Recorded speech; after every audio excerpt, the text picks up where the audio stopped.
La estructura completa para poder generar una oración con el segundo condicional es la siguiente. Primero if, luego el sujeto, después el verbo en pasado, el complemento, una coma, sujeto, auxiliar, verbo en forma simple y complemento. El sujeto, como se puede notar, está en la primera y en la segunda oración. No tienen que ser el mismo, tampoco el verbo ni el complemento. Pueden darse que sean diferentes. Así como cuando veíamos los temas anteriores, podíamos alterar el orden de la oración, también se puede hacer aquí, en cuyo caso no debemos de utilizar la coma. Ya conocemos la estructura del segundo condicional, pero hay una parte que quizá no nos quede claro. ¿Qué son los auxiliares? Los auxiliares son un elemento de apoyo, que normalmente son verbos, que le dan información adicional a nuestro verbo principal de la oración.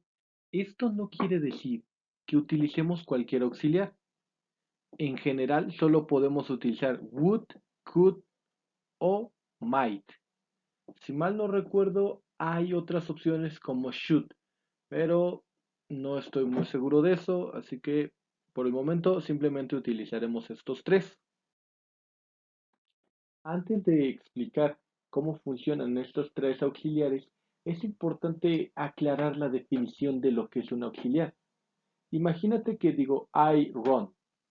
I run indica un hábito, pero si yo uso un auxiliar, por ejemplo, I will run, se convierte en un plan a futuro. Como puedes ver, la palabra will, el auxiliar will, está cambiando el significado de mi oración. No significa que sea totalmente diferente, solo que da una información adicional y es un poco diferente I will run de I run. Los auxiliares que tenemos enfrente tienen varias aplicaciones, pero no las vamos a ver ahora. Solamente vamos a ver cómo funcionan cuando los estamos utilizando en el segundo condicional. Estamos hablando de situaciones imaginarias. Entonces, would sería cómo se desencadenaría esa situación imaginaria. Es algo que está 100% seguro, a pesar de que sea imaginario. En el caso de could, hablamos de una habilidad. Y en el caso de might, hablamos de algo que fuese posible, que aún siendo una situación imaginaria, no sabemos qué va a pasar. Veamos un ejemplo que podemos utilizar con cualquiera de los tres auxiliares. Ahora, la situación es if I were rich. Esa es la condición. Ahora, ¿cuál sería el efecto? Primero, con would, I would buy a house. Esto de aquí es algo de lo cual yo estoy seguro. Si tuviese el suficiente dinero, I would buy a house. Esto no me queda duda. Es algo que quizá he pensado varias veces, de lo cual yo estoy seguro. Ahora, con could, I could go to Disneyland. Significa que yo tengo la posibilidad, yo tengo la habilidad de viajar. Quizá lo haga o quizá no, pero por fin es algo posible para mí. Actualmente yo no puedo ir porque no tengo tanto dinero y pues porque no me dan la visa porque no tengo dinero. Y después veamos con might. I might donate it. Seamos honestos, puede que lo done, puede que no lo done. Me gustaría decir, no, claro que voy a donar mi dinero, soy rico, pero también hay una posibilidad de que no lo haga. La situación es, if I were an astronaut, ¿qué podría pasar? Tengo varias opciones. I could travel to Mars, I would have a uniform, I might crash, I would be scared. Puede que haya palabras que no sepas, pero la última oración es la que quiero remarcar. En este sentido, pongo be porque be es la forma básica del verbo. No puedo poner are, is o am, porque el verbo en realidad es el verbo to be. Veamos un último ejemplo. If I had a tank. La verdad, la única situación que se me ocurre es I would destroy the school. Probablemente pueda destruir otros lugares, por ejemplo, I would destroy my girlfriend's house, suponiendo que estoy loco, o cosas así, pero en realidad lo único que se me ocurre es destruir. Actividad número 3. Conecta cada una de las causas con cada uno de los efectos. Escribe en tu libreta de las dos formas cómo se verían estas oraciones completas.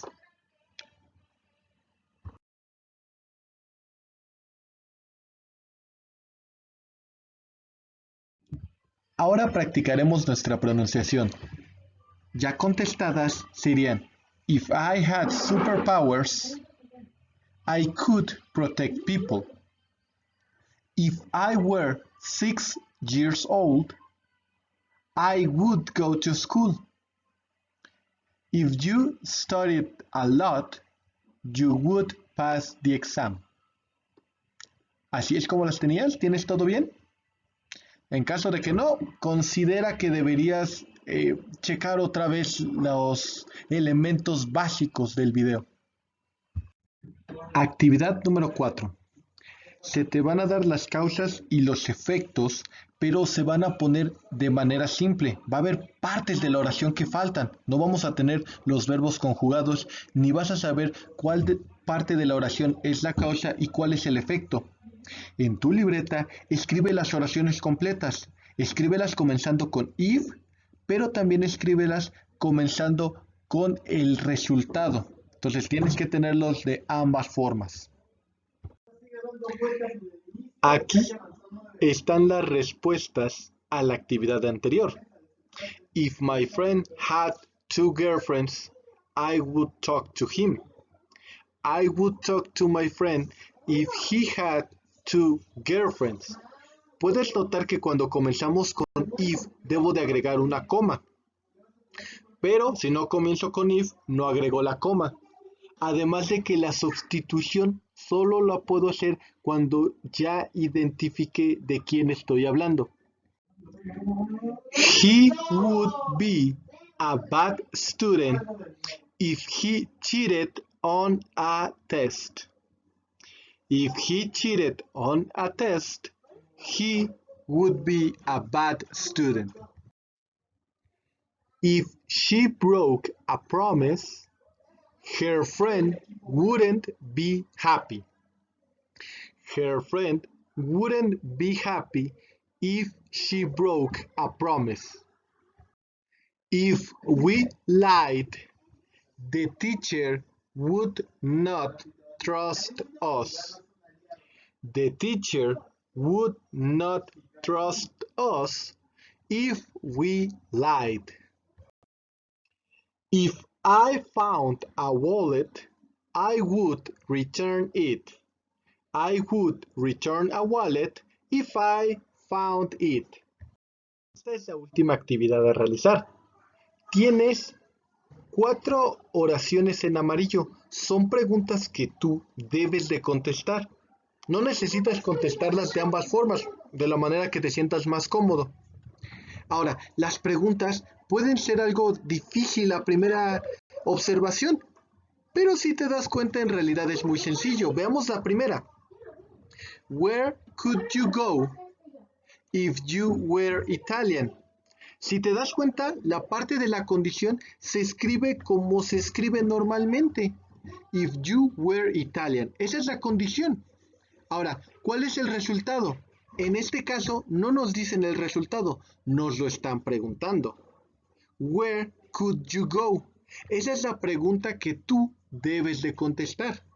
La oración con la que contestes debe de ser completa, debe de tener su causa y debe de tener su efecto. En el caso de las últimas dos, las que son azules, no son preguntas, son respuestas. En ese caso, tú debes de hacer la pregunta. Tienes la información necesaria y toma como ejemplo las preguntas que tienes en esta misma actividad. Si la actividad se te hace complicada de entender, puedes ver cómo se resuelve el primero de manera de ejemplo y después resolver los demás tú solo. Veamos el primero. Where could you go if you were Italian? If you were Italian es la condición. Ahora, lo que yo debo de responder es where could you go? Sabemos que could se refiere a una habilidad y que where se está refiriendo a un lugar. Entonces, lo que yo debo de responder es a dónde tendría la habilidad de ir. Cuando estoy contestando, lo más correcto gramaticalmente hablando es poner la condición, poner las dos oraciones, no solo lo que se me está preguntando. Así que mi respuesta es, if I were Italian, I could go to Rome. Ahora, número 2. What might you do if you had 5 babies? If I had 5 babies, I might get crazy.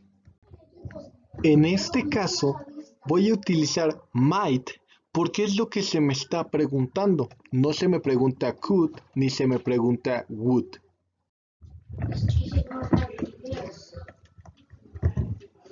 What would you do if your friend liked your mom? If my friend liked my mom, I would punch him. Would you punch a teacher if he humiliated you? Esta pregunta es un poco diferente porque no tiene where o what. No es una pregunta abierta, es una pregunta de sí o no. En este caso, mi ejemplo es no, I wouldn't punch a teacher if he humiliated me. Esta es una de las opciones, pude haber dicho que sí. Además, nota que en esta parte comencé con el efecto y terminé con la consecuencia. Ahora, nosotros debemos de realizar una pregunta. Ya tenemos la respuesta. If I had $1,000,000, I could buy a mansion. Cuando tenemos situaciones así, que no es normal en la vida diaria, pero pueden aparecer en ejercicios de libros o en exámenes, tenemos que recordar que nuestra condición no va a cambiar. Lo que debemos de ajustar son los pronombres para las preguntas y a veces el complemento, pero en este caso, lo único que tenemos que cambiar es el pronombre. Así que, para comenzar la pregunta, puedo comenzar con la condición que sería if you had $1,000,000. Nota que cambié el pronombre para que la pregunta sea lógica. Ahora, la parte del efecto, podemos checar los ejemplos anteriores para darnos una idea de cómo se realizan las preguntas. Nosotros sabemos que no es una pregunta de opción múltiple, porque no comienza con yes o no. Así que necesitamos una WH question. Ahora, también podemos saber cuál es el auxiliary que necesitamos, en este caso es could, y también sabemos el verbo, que es buy. Entonces, con eso en mente, tienes que realizar tu pregunta. En este caso, la pregunta que yo realicé es, what could you buy? Última pregunta. La situación es, o la respuesta es, I could go to Chiapas if I had a car. Como hicimos en la vez anterior, sabemos que la condición es if you had a car. Esto se debe a que debemos ajustar el pronombre. Y la pregunta sería, where could you go? En este sentido ponemos where porque estamos preguntando un lugar. Could y go son partes que ya vienen en la oración, entonces no es tan complicado realizar nuestra pregunta.